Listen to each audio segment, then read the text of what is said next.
Welcome everyone to the 8th episode of the Paleoconnection. I'm Brandon and I'm joined once again by Verv. Today we have a special episode and a very special guest. His name is Hentie, and we will be covering the topic of the occult. Hentie has some very interesting stories to tell us that are related to the occult, and we will get to those in a second. But before that, I'd like to just give a brief introduction about what the occult actually is.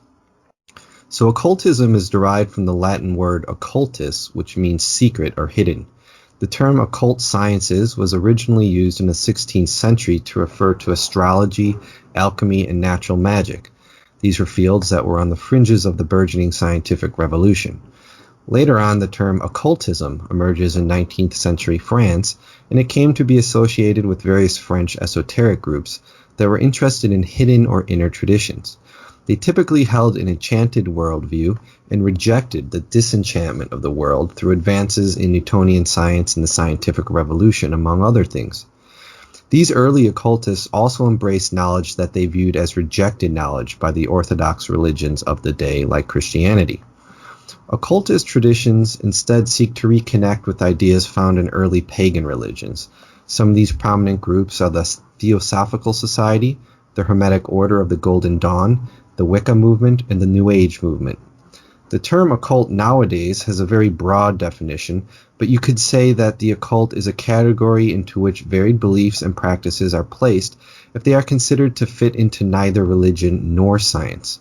The term today is used to encompass such phenomena as beliefs in vampires or fairies, fortune-telling, psychic experiences, divination, seances, and movements like ufology and parapsychology.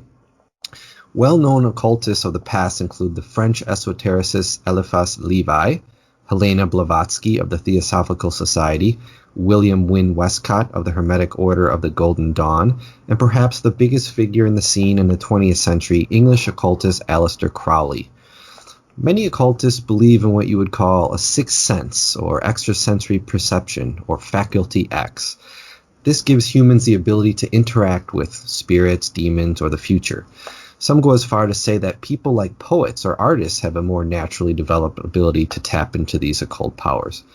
I've even read that some occultists believe Hitler had occult powers, as many close to him were surprised to observe his apparent lack of charisma at close quarters compared to his stunning power that he switched on during speeches. So our guest today will be telling the story of three stories, but specifically one unusual experience that he had with a Wiccan friend. So I'd like to go into just a few details about the Wiccan movement. So Wicca, which is a modern form of paganism, was developed in the mid-20th century in England and has since spread worldwide. It's decentralized with no head authority figure and has split off into various sects with their own traditions and beliefs.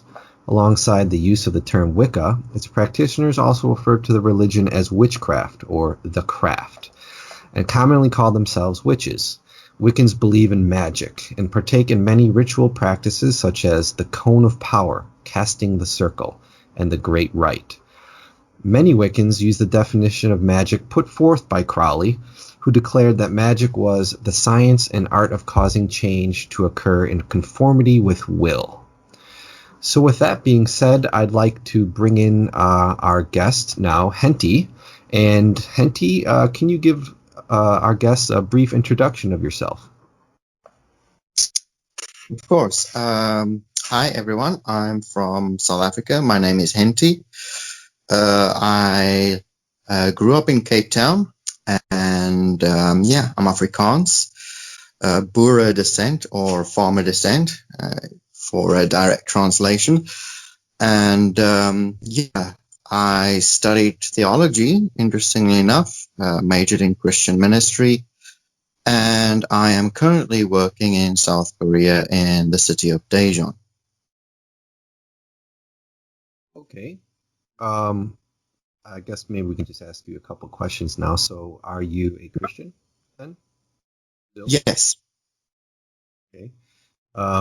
What branch of Christianity? Protestantism. Can you repeat that? I think you were muffled a bit. Oh, sorry. Protestant. Protestant. Okay. Verv, would you like to ask any questions before Hentie gets into his stories? I think it's a little bit interesting for someone who is, a self-identified Christian to have some occult experiences. So I'm just curious, did you have these experiences before you considered yourself a Christian, or is this something, that happened alongside your Christianity? Not quite, actually. I went through a phase of de-assimilation, you could call it. So I moved away from Christianity bit by bit in my very early teens, like from 11, 12 and onwards, into my late teens before I turned 20. And as I started to move away from Christianity, I started to move towards the occult. For example, neo-paganism and Wicca, which are basically synonymous in certain contexts. My friend who was a Wiccan and a neo-pagan, he introduced me to the world of the occult. That's very excellent. So maybe we can just jump right into that. Could you tell us how you first became familiar with Wiccanism and neo-paganism? Well, I was in my senior year of primary school, following the British education system in South Africa.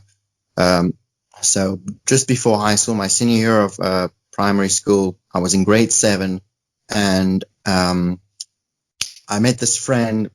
He was relatively peculiar, eccentric, but I liked that about him because I was also eccentric and peculiar myself.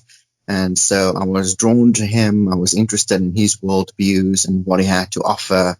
And we eventually became friends. We became good friends. And then I started to show interest in the things he was interested in and the things that he had a passion for, e.g. the occult, the things that he did within his, the things that he did as a neo-pagan, as a Wiccan. Okay, that's very interesting. So, Hentie, would you like to get started with what we would call story 1, your first occult experience? Yeah, sure. All right. So this was in 1999. It was either around the time or just before the second story happened. So that's very interesting. It's very important to take that into account within your mind. So first of all, my friend and I, to give some context to the story, my friend and I, both of our dads worked early shifts. They worked very early in the morning. They started work early in the morning at about 5 or 6 a.m. in the morning. And so both of our parents, our dads, dropped us off at school very, very early. And it was just before dawn. So every time we would get dropped off at school early in the morning before the sun came up. And whenever we arrived at school, it was dark. And the only people who were there at school were the janitor and his son, and perhaps even his daughter sometimes. And what is interesting is that it's a usual thing. It was a routine for us. So every time we would arrive at school before dawn, and we just hang out and chat. This time around, we decided to explore the school because at that time we were in grade 3. Now, there is one particular building. It's 3 stories. The ground floor, else known as the first floor, that's where all the grade 3s hang out. And then the second floor are the grade 4s and 5s. And then the third floor are the grade 6 and 7s. So we were on the first floor because our classes were on the first floor, and we decided we wanted to explore the second and third floor because the door was open, and we decided, well, why not? So we went upstairs and we went to the second floor. And as we went down the corridor, halfway down the corridor, we heard a voice, a screaming sound. Now, it's interesting because you would think that, oh, well, it's just some guy, one of my friends playing a joke, right? They're screaming like, screaming from behind. So when you hear a scream from behind, you expect to see a person, right? What was peculiar about this particular instance was that we heard the screaming, we looked behind us to where the screaming was coming from, and we saw nobody. But what was even more freaky was the fact that that voice was screaming and coming towards us. So imagine a voice screaming. So imagine your mind. There's a voice screaming, some incorporeal voice screaming and coming towards you. So it's coming towards you. So it's obviously the sound is becoming louder. So you would hear that voice, and it passed us, and it went to the other side of the corridor. And all I remember was we both exchanged a look of being freaked out. We screamed. As you can imagine, we were only 9 years old at the time. We ran downstairs, and at that time, my other friend showed up, and we told him the story, told him exactly what happened, and he just laughed like, a very jovial voice saying, well, I'm pretty sure it was your ancestors trying to communicate with, which I don't believe, but still, anyway. Now, to this day, we both agree that we experienced that. So that's story number one. Any questions regarding the story? Story number one. So how old were you at that time? Is that like grade 3 in elementary school? Yes, I would say, yeah, that's basically, in American terms, that's elementary school, yes. So grade 3, I was 9 years old going on 10. Right, yeah, so this... Sorry, no, wait, 9 years old. Yes, 9 years old. So this even predates your interest in the occult. Yeah, and I just had a question. So that friend that you were with, this is not the same friend, the Wiccan friend, right? This is a different friend? Yep. Different people, totally different people. Okay. Yeah, one of the things I'm kind of curious about is, so what's the setting of the school? Is this like off in the country? Is this in a very urban environment? Is the school very old? Was it a newer school? Well, I mean, at the time, so it was 1999, right? At the time. And the school was first built and established, and its services were first commenced in 1975. So back then, it was already, my goodness, my math is horrible, but something along the lines of almost 25 years old. So, yeah, so 5 plus 10. All right, great. So, yeah. No, wait, let me check. So 20, yeah.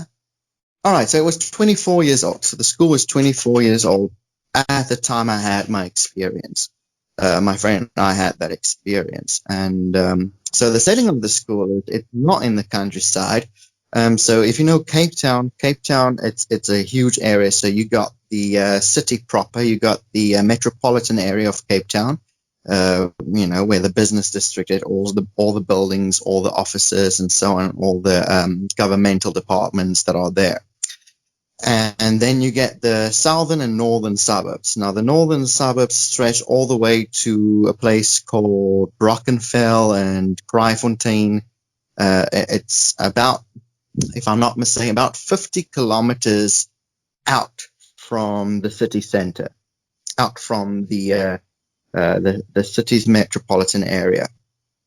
Anyway, and so I suppose you could say it was not in the city, but the school I went to was in a place called Kraaifontein, and it is one of Cape Town's northern suburbs. So instead of it being in the city metropolitan area, it's like 15 kilometers away towards the outskirts of the city, towards the suburbs. And that's where I went to school. So the school at the 24 years old. Oh, wow. So was the third friend who came at the end and kind of just laughed almost in a knowing way and asked if, you just said that it was maybe your ancestors trying to talk with you. Was that your friend that would later be into the occult? Nope, not at all. Someone totally different. So the first person I mentioned, the person with whom I had an experience, with whom I had this supernatural experience, is person A, totally different person. And let's call this person who we met after that experience, who just jokingly said, "Oh, it was your ancestors. Let's call that person B." Now, the person who introduced me to the occult was person C, someone totally different. Okay, so person B, the guy who came after you had heard the screaming, and he said that it was your ancestors. What do you personally think it was? Like, did you have any thoughts about that? Like ancestors, a ghost, a demon, somebody who was killed on school grounds or something like that? All right. So allow me to answer I will. Okay. So it was probably not anyone who was killed on school grounds because there were so many local, what you might call folklore regarding the school and people who died at school. And what we experienced were almost diametrically opposite to those folklores. So that's how I know it was authentic, number one. So it definitely was not someone who became deceased at the school, someone who died at the school.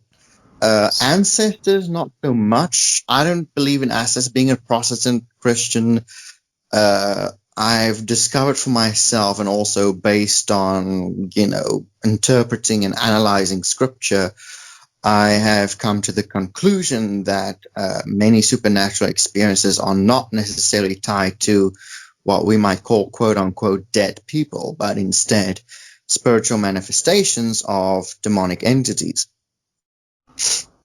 Okay. I agree with that. Yeah, I would too.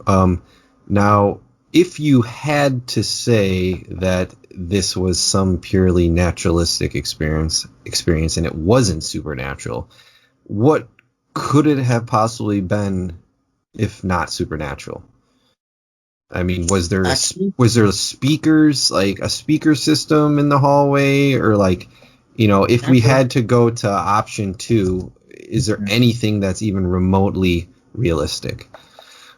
So let's start off with this is 1999 in South Africa. No speakers, no cameras. So you don't have to worry about that. Because, I know most people probably know that South Africa is, relatively speaking, at least 5 to 10 years behind any first world country. So whatever is happening there will happen 5 or 10 years later. So there were absolutely no speakers or any CCTV cameras. It's a pity there weren't any CCTV cameras. But anyway, so no speakers. And I remember the air. I distinctly remember the air. And I'm adding more detail to the story because this is crucial to skeptics out there, that the air was stale. All right. So the air was stale. So that corridor hasn't seen fresh air in at least 24 hours. Point number one. Point number two, another detail I wish to add is that before the voice passed us, there was a gush of wind. And then it went past us towards the other side of the corridor. Now that's interesting because you're in a corridor where all the windows are closed, and the fact that the air is stale proves the fact that that corridor hasn't seen or felt any fresh air in at least 24 hours. So that's also interesting. So I wish I could have a naturalistic explanation. And besides, if there was some kind of moving speaker of some sort, we probably would have seen it. But the interesting thing is that the fact that we had the exact same experience goes against any naturalistic experience. And apart from the fact that what we experienced was diametrically opposite to any local folklore that we were told regarding people who were deceased at the school, like the ghost stories of the man with the red eyes, or the guy who screwed in the ball, fell off, and now he haunts that particular corridor for all eternity, or the woman who somehow got killed when she was sewing something. All these stories we heard, but what we experienced was the exact opposite of all those stories. Yeah, I find it very interesting that there were all these other folklores. So would you say that people thought the school was haunted then, just in general? Well, I mean, okay, so the reality is that the school was built upon a graveyard. It used to be a graveyard back a long time ago. Right? It's not anymore, but I mean, I don't know if that is a factor, but as you know, I don't believe in ghosts in the sense of them being dead human beings as much as they are, demonic entities manifesting themselves as your dead ancestor, whoever else, or someone who you might think is dead. So I don't know if that is important, but it used to be a graveyard a long time ago. And yeah, I mean, other than that, I don't have any other details to add to that, though.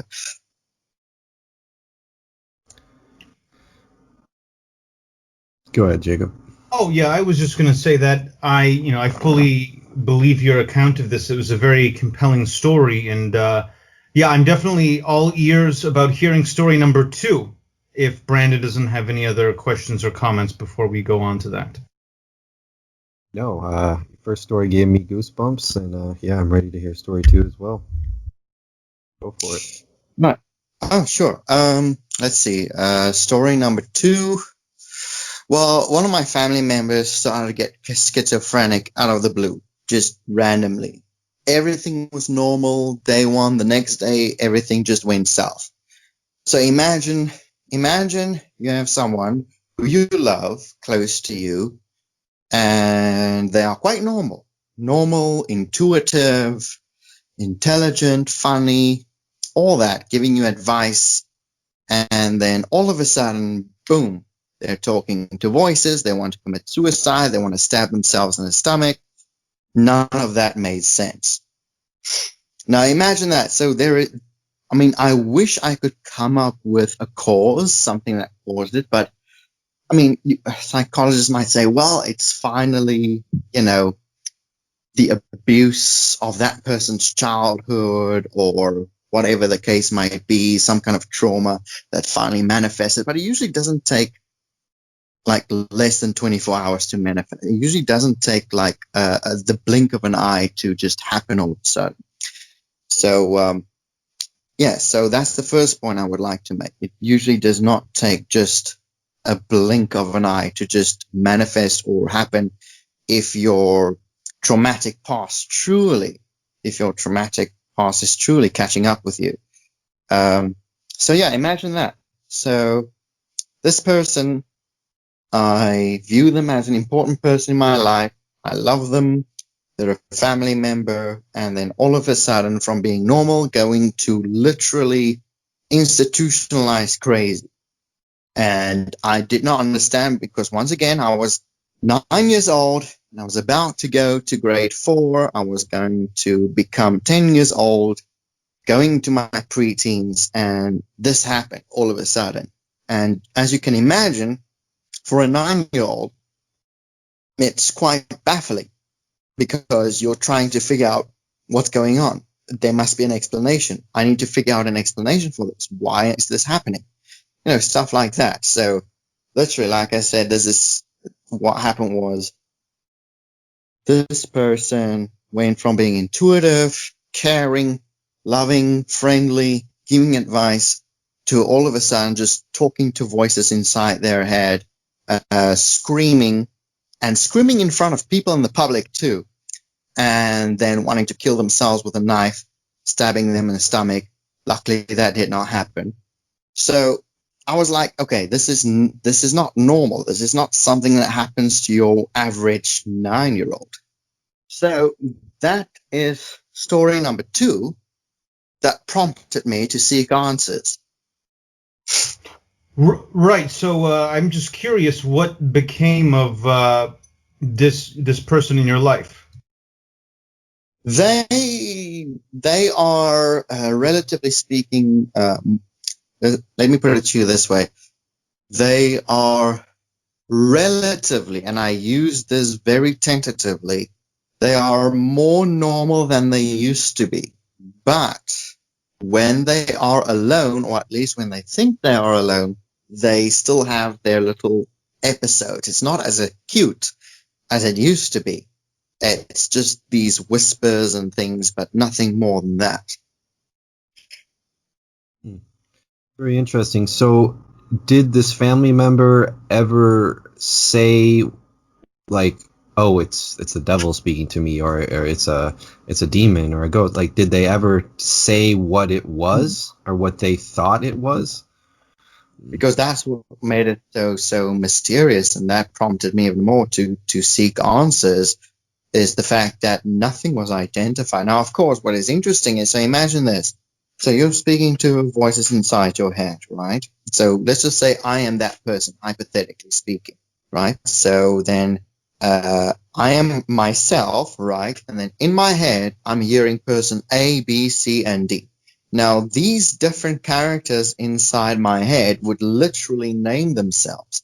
But the thing is, when this person had a conversation with these voices, this person would imitate their voices and imitate their mannerisms and their what you might call vocal demeanor. So, for example, if I said, okay, I'm Hentie, and I'm speaking to voice A, then I would mimic voice A. Mimic voice A's demeanor, he or her voice tone and everything. And I would literally, I would audibly say, verbally say, whatever voice A, B, and C are saying. And I would identify myself as voice A, B, C, D, etc. So that's how I knew, because I don't know if this was this person's methodology of coping with what they were experiencing, but all I know is that whatever they heard inside their voice, they would say verbally. So I can literally hear what the voices were saying inside that person's head. And literally the demeanor, the tone, and everything. Yeah. Have you ever heard of multiple personalities disorder? It sounds like, what psychologists would describe as that. So it was like the person had multiple personalities, and they would take on the personality for one moment, and then they would forget the personality and take on another personality, and as you said, use the voices of that specific personality. That's basically what happened. Not quite, actually. Okay, so imagine this. They would imitate the voice, the tone. Obviously, if it's the voice of a man, and if it's a woman, or if it's a man imitating a woman's voice, they can't necessarily do that. But just the tone of the voice, if it's an angry voice, or a calm voice, or a peaceful voice, or an aggravated voice, that tone, that kind of what you might call an audible demeanor would be imitated. The only difference is that this person would not imitate it physically. So they would not imitate it with their physical demeanor. They would not use their bodies to imitate that character or that person or whoever that voice inside their minds. So they would just audibly imitate the voice and verbally express whatever that voice is saying, but not imitate it in terms of physical demeanor using their bodies. So for instance, even if the voice was quite aggressive, they would not necessarily appear physically aggressive or something like that. No, they would not. Wow. So I'm kind of curious, what did the person going through it think was happening to themselves? They didn't think anything. That's the irony of it all. I mean, you would think that the person it's happening to would have a few theories, but no, they didn't. So they weren't really aware. They weren't. Sorry, Yes. Go ahead. Yeah, so this was someone who was relatively intuitive. They could put people in their place. When they needed reprimand, they could reprimand them, no problem. This is the same person who didn't want to self-analyze their situation, or didn't do it, for that matter. Which, once again, like I said, which prompted me to try and experience the occult, which will lead me in a few minutes to story number 3. Okay. Yeah, Jacob, do you want to dig deeper into this story, or do you want to go? to 3.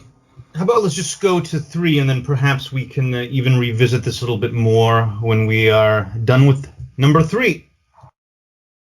Mm-hmm. Yeah, go ahead, Hentie. I feel like this is the big one. It's not as big as you might think, but it's well, there is a connection there. I'll tell you.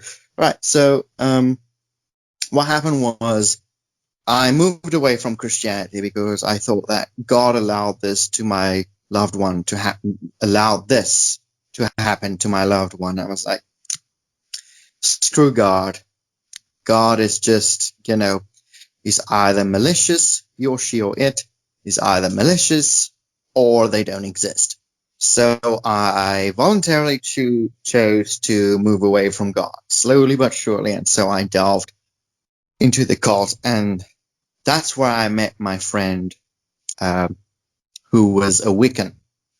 And he had some quite simplistic explanations like, you know what, the universe is more complicated than we know, and things like, if bad things happen, it might be a malicious spirit or some kind of demon. And that gave me explanation, whereas naturalistic or even Orthodox Christian explanations at the time didn't. Orthodox doctrines and explanations didn't explain everything to me. But then again, I was 10, 11, 12 years old, so what did I know? Right? It's not like I studied theology at 12 years old, right? So, so I started to explore a bit. I started to delve into this world of Wicca, and I found it fascinating, peculiar, eccentric, and it was just amazing. It was like, wow, this is something new, something different and unique, and something I need to explore. And that's exactly what I did. So we would perform rituals on school grounds. We would form a pentagram, and we would chant certain things. I can't remember. Like I said, this was almost over 15 years ago. So we would chant these different things, invoke these different deities, these pagan deities, these different entities, and then we would come together again and just, celebrate the completion of the ritual. And then I entered high school, and I got into, I still engage with my pagan Wiccan friend, and they still remain. We are still in contact to this day, actually. But what is interesting is that I got interested in the occult for different reasons. So as I went to high school, obviously I'm 13, 14 years old, and now I'm starting to develop, right? So my hormones are going haywire, and all of a sudden I'm becoming this resentful teen who just wants to kill everybody. Now, because I was just angry at the world, angry at what happened to my loved one, angry at just everything happening to me, angry at my life, as you can imagine, just as a 13 going on 14-year-old, right? And so my friend, the same Wiccan friend, introduced me to this thing he found online. Back then, the internet was not as reliable as it is today. Sorry, not reliable, but not as fast as it is today. But I found something. He found something on the internet based on his experiences and what he could discern. And he said, Hentie, you want your revenge? Okay, cool. I'll give you the tools for your revenge. Here.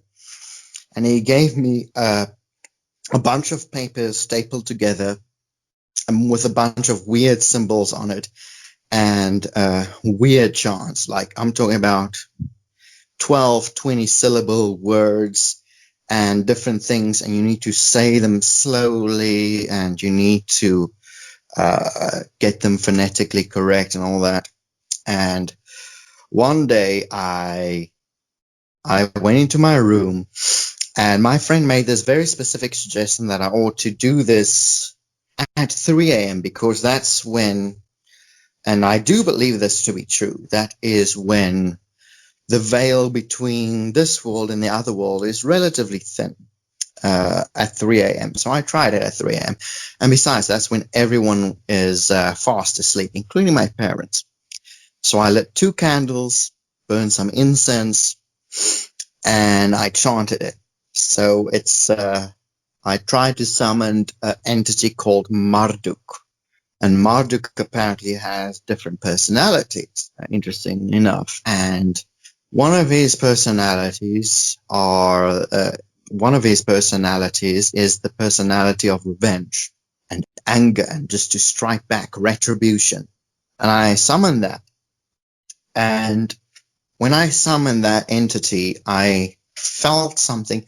Here's the thing: it's almost like it's something amorphous. I felt something amorphous, so it's not something I could literally touch or poke or breathe at or scream at or even see or hear. But there was something there, and it was ominous, and it had this almost the same mind as I had, the vengeful mind of just darkness, and I just want to kill these people who did this to me and everyone else who's making my life a living hell.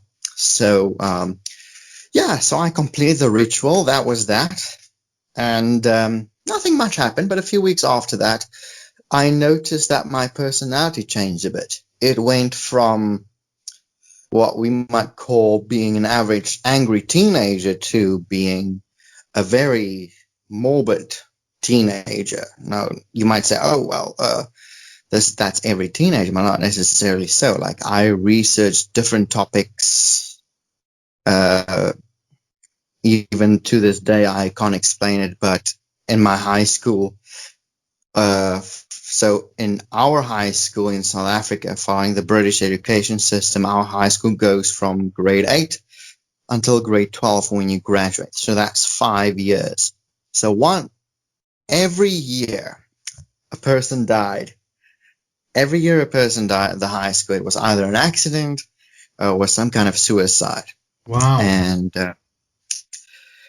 And I started to research things that are more what we might call taboo, like how to poison people, how my personality changed. It's almost like my personality changed within that moment, how to poison people.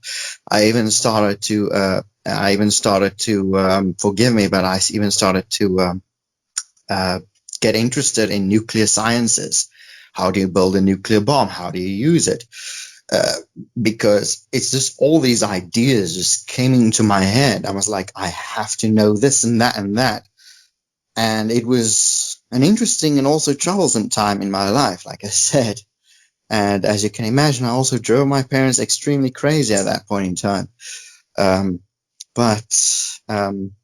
So it changed my personality to from going to from morbid, right, to being not acutely morbid, but I guess you could say from being. It changed my personality from being morbid to being obsessed with malice, like literally obsessed with malice and evil and wrongdoing and all that, and all those things, which I've never done before because it's not part of my disposition. It's not who I am. I was not raised that way. So it's almost like after that ritual was completed, it's almost like that ritual did more to me than I did to it. So yeah, that's the story in a nutshell, basically. Yeah, it's a lot to wrap my head around there. I think we could start with, so you said that your friend originally told you that this ritual would help your family member. That was the reason to do the ritual?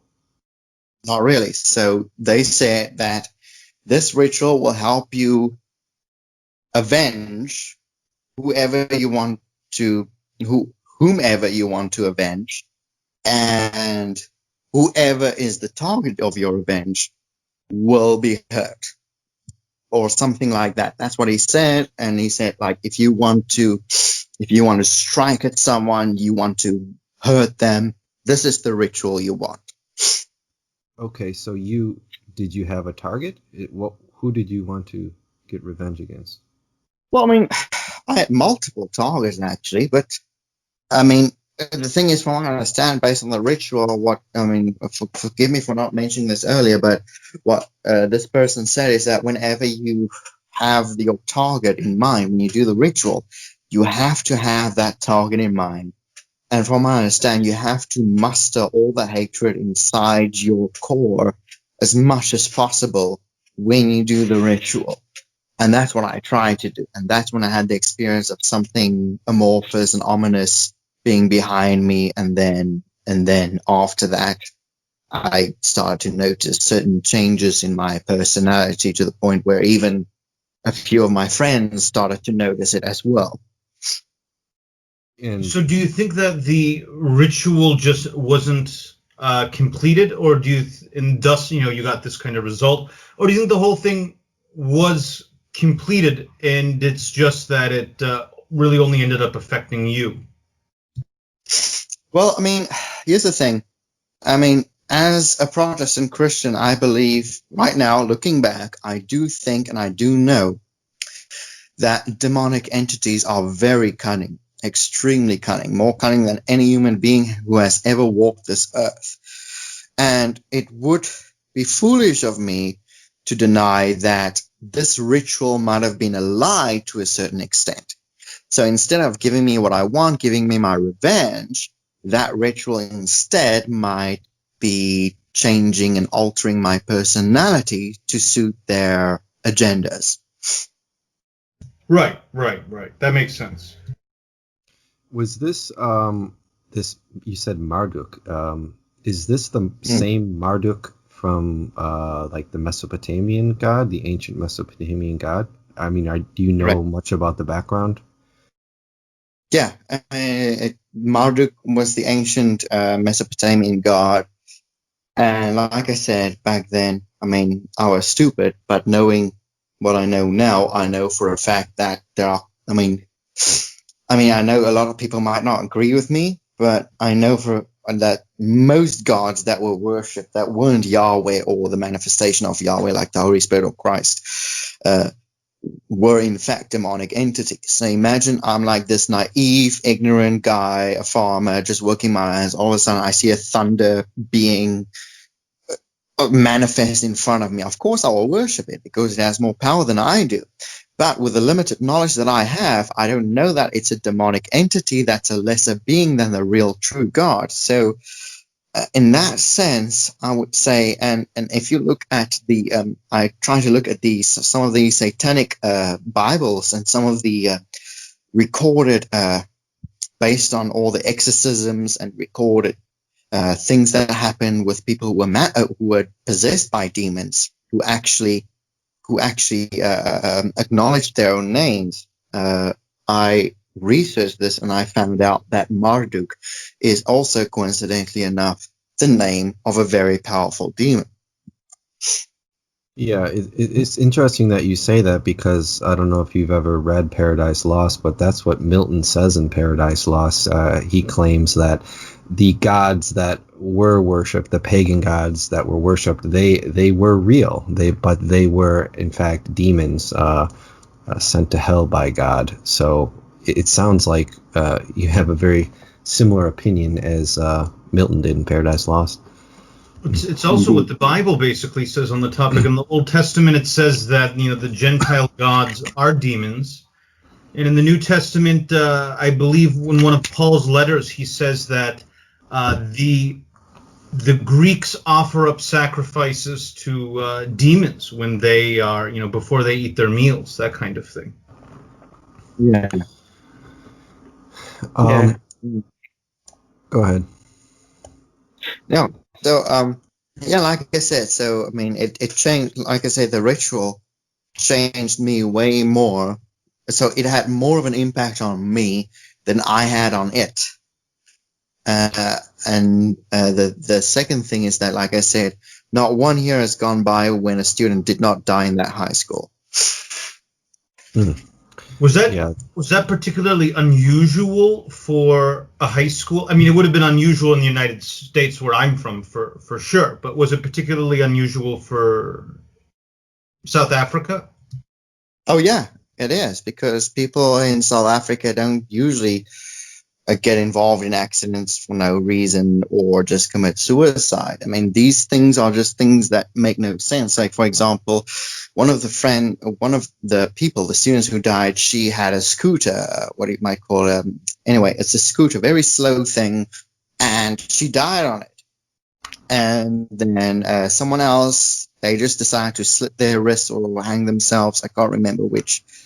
And then they just died. And yeah, it's just very weird. And even to this day, I don't know if it's still a mark left on if what I did back then is still leaving a mark on my life today. But what I do know is that whenever someone seems to cross me severely, they end up paying for it eventually. Like they do. Like, for example, someone who crossed me once, they gone blind in one of their eyes. Someone who else? I can't remember. Someone else who was very mean to me in high school ended up dying years later. Like very mean to me, and they just died. And then who else? If I remember correctly, yeah, either that or they will either suffer from what I might call, even if it's a word, severe life failure. So either severe life failure or die. So it's just like, I don't know if it's still a mark there. And I've seen what I call my spiritual mom about this. And she's the one who's really filled with the Holy Spirit. And she said she could detect nothing in me, nothing.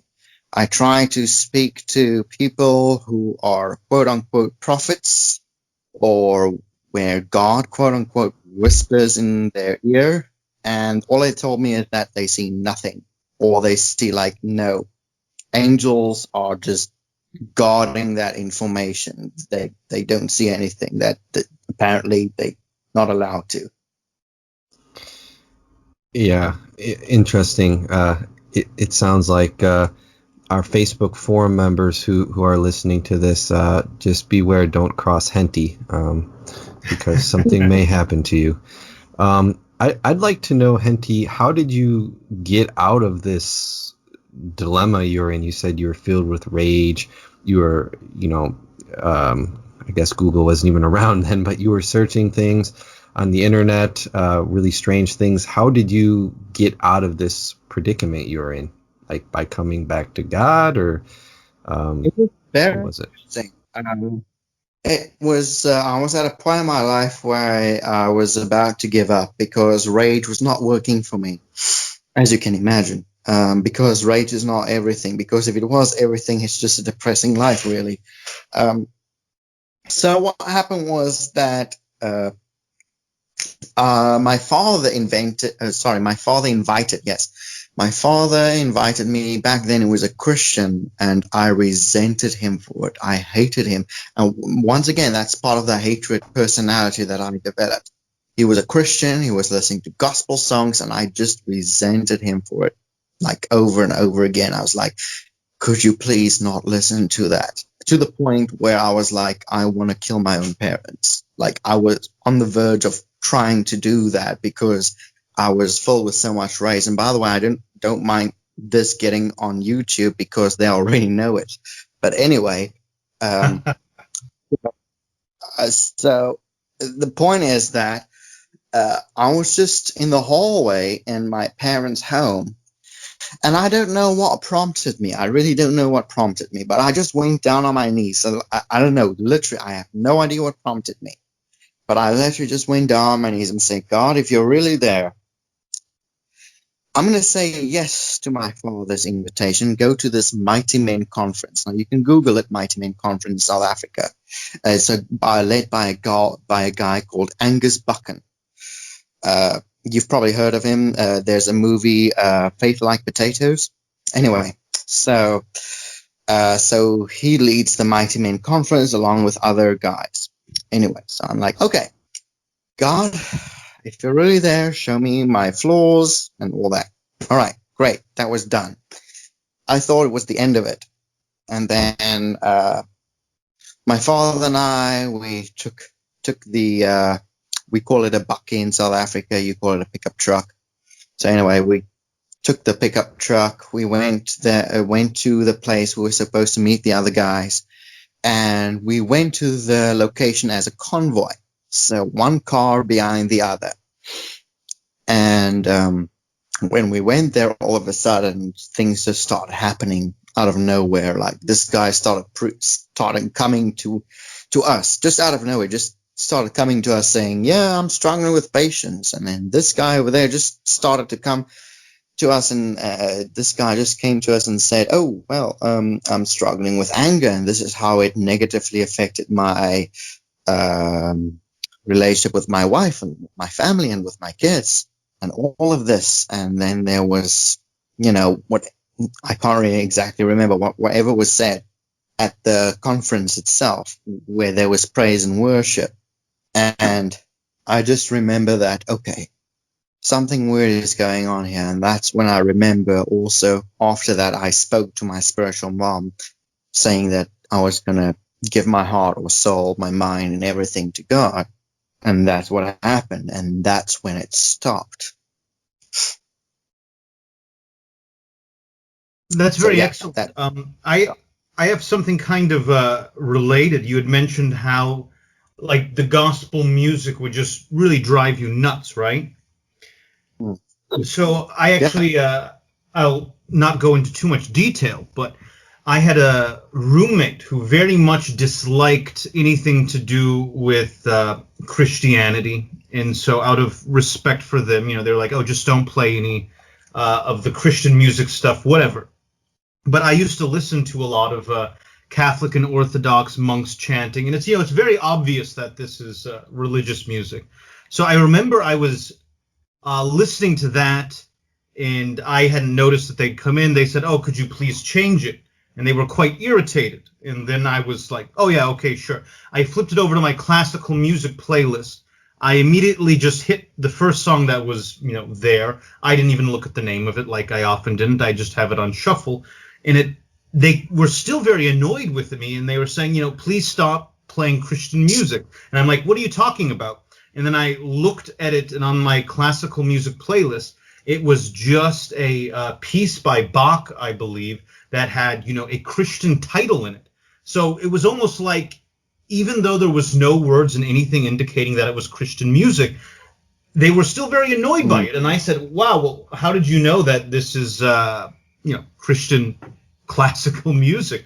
And they just kind of avoided the answer, and they were like, "Oh, you can just tell," or whatever. And to this day, I still really wonder how they noticed it, and I just wonder if it wasn't some kind of sixth sense in a way. Perhaps something inside of them knew who is older than they are. That's right. That's right. So yeah, any questions, please? Well, I was thinking, because of your time restraints, maybe it would be a good time to move on to the speed round questions. Jacob, what do you think? Yeah, of course. Any last-minute round questions would be appreciated. I do have a last question before we go to the speed round. I'm going to say this name wrong, but maybe you haven't heard of them, but I had heard about them years ago. It was a South African man, I think during the Boer War, and later, who they say was some kind of like prophet. Do you know anything about Siener van Rensburg? Yes, Siener van Rensburg. Yes, I know of him. Oh yeah, do you have any thoughts about him or anything you'd like to share about him? Because it seems like they say many of his prophecies came true. Yes, they did. Like he prophesied what would happen in the late 20th century. It came true. He prophesied the ANC, black people, no racist, pun intended whatsoever. But he said that so white people would take power and then black people would take power later on. That came true, as you know, because the ANC, is the ruling party in South Africa. And then there's another thing where, I mean, I don't know if I should say this because this is politically incorrect, but one of his last prophecies were that the old South African flag, and I'm not talking about the apartheid South African flag, I'm talking about the flag before that, will be at full mast again. Something like that. Now, I don't know what that means. Wow. I suppose allegorical, because many prophecies do seem to be allegorical, except for those many prophecies that are in the Bible actually are very specific. So that's how I know where a prophet is actually full of crap and whether or not a prophet is speaking the truth. So I had even yes. I had even heard that, this is before 1940 or 1950 or whatever. He even had predicted that the United States is going to have a black president, which is just something that, someone in the first half of the 20th century probably wouldn't, necessarily predict, especially in, an Afrikaner. Well, what's interesting is there is actually a book available. Now, I don't know the exact details. You might know more about it because, like, this very thing about him predicting that there would be a black president is something I haven't heard of, but that does not mean it's part of the content. So maybe I haven't been exposed to the content yet. All I know is that there is a book available in South Africa. They don't ship it, interestingly enough. I can't get it from Amazon, can't get it from eBay. But in order for me to get it, I have to be in South Africa, which if I do go back to South Africa after this international lockdown is done, I will definitely buy it and I will get back to you. And I'll even send a picture of the excerpt. That'll be excellent. Yeah, we can have a whole show about it down the line. Sounds like no, definitely. Appreciate that. Thomas or something. All right. So Jacob, would you like to do the speed round, or do you want me to do it? Okay, I can start off with some of these. How about you start off with your questions? Okay. All right, so the way this is going to work, Hentie, we're just going to ask you a bunch of questions. Just answer kind of succinctly. They are on a wide range of topics. So first question, what's one change South Africa could make to become a more successful state? Honestly, return back to God and no hang-ups on the Soviets. Good. Who do you think is the greatest South African ever? Honestly, I have two people in mind, but one of them is Paul Kruger. Who's that? Can you give just a 10-second overview? Oh, Paul Kruger. Yeah, I mean, he was an amazing guy. He helped with the initial unification of South Africa into the quote unquote union in 1910. Before in the 1960s, South Africa as a whole became independent from the British Empire. Excellent. What is the best Western food in your opinion? Macaroni and cheese. Wow, that's an interesting one. Best Eastern food. Best Eastern food. I have to go with sushi. I know it's cliche. Oh, that's fine. And best junk food. Burger King Whopper. Oh, excellent. Okay, I'll ask you a few more. What's your pet peeve? What's my pet what? Pet peeve. Sorry. Your pet peeve, like something small that really annoys you. Oh, pet peeve, right. No, yeah. Okay. I would say when people snort a lot. I don't like that. Like when they make certain sounds within their throats. I don't like that. Like Korean ajishis, like spitting on the ground. Yeah, I don't like that. All right. If you had to pick a new name for yourself, which name would you pick? Nothing. Actually, no, wait, I would. Eckhart. Eckhart. Is there a story Yeah. behind that? I was just inspired by a game, Tomb Raider, The Angel of Darkness. Okay. When do you think human consciousness begins?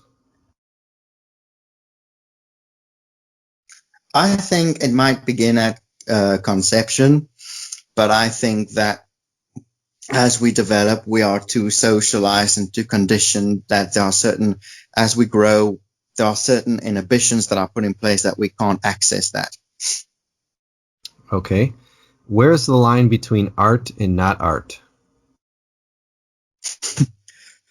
Well, when someone magically spray paints different colors on a canvas and they call it art, that's the line for me.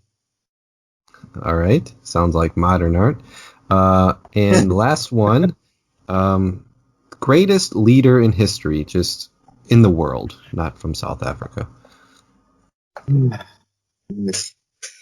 I have one, actually I have two, but one is quite, one is quite, what's the word I'm looking for, controversial. The other one is not. I would say greatest leader, honestly speaking. Oh, goodness. I can't think of anyone actually, apart from the second one. I have to say it is the first. Well, actually, both are actually controversial. Julius Caesar, and the second one is, well, dare I say, H.A. H.A.? Hitler Adolf. Oh. All right. Sure. I mean, that he's a very dynamic leader. Yeah, that's a great ending. Yeah, we can't top that one. So maybe that would be a topic for another time. Yes, for sure. I know that I really enjoyed this episode, Hentie. I'm glad you were able to share your stories. And is there anything you'd like to say before we wrap it up? And then we'll turn it over to Jacob.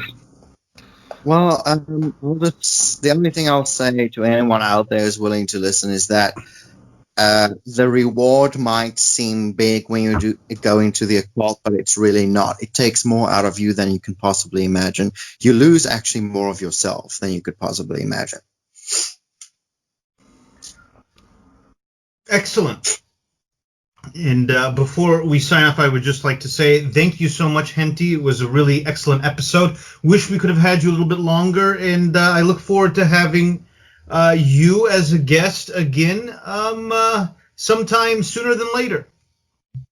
Hopefully when I have that Sina van Rensburg book. Excellent. Do get it. Yeah, we'll do. I'm just waiting for the lockdown to lift. Very good. Bye, so, with that, Brandon, you can sign us off. Okay. Yep. Thanks, everybody, again for listening. Hopefully you made it through this far. Very interesting episode. Thanks again to Hentie. And we will see you next episode. Thanks.